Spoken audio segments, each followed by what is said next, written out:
9-ാം സ്ഥലം.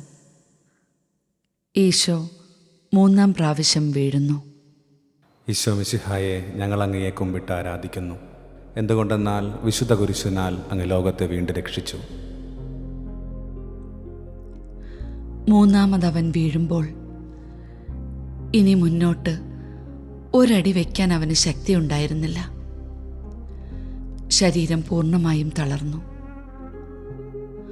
അവൻ്റെ കിടപ്പ് കണ്ടപ്പോൾ വൃദ്ധനായ ഒരാൾ തളർന്നു കിടക്കും പോലെ എനിക്ക് തോന്നി.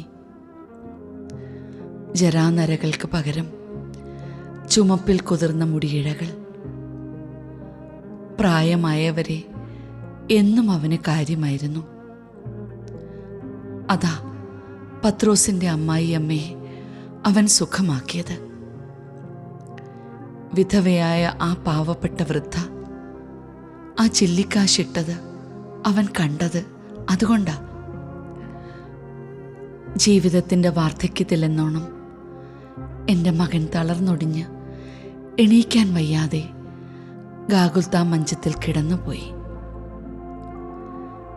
ശരീരത്തിൻ്റെ എല്ലാ ഊർജവും തീരുന്ന നരയുടെ കാലം നമുക്കെല്ലാവർക്കും വരും.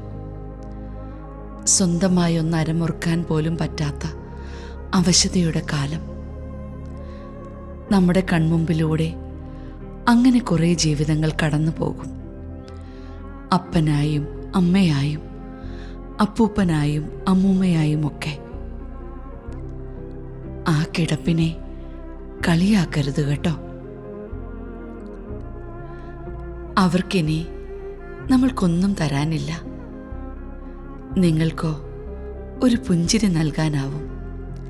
നല്ലൊരു യാത്രയായപ്പം. വൃദ്ധരെ ഒരിക്കലും അവഗണിക്കരുത് മക്കളെ.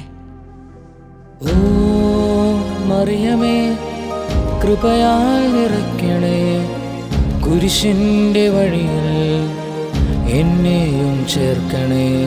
ഓ മറിയമേ, കൃപയാൽ നിറയ്ക്കണേ, കുരിശിൻ്റെ വഴിയിൽ എന്നെയും ചേർക്കണേ.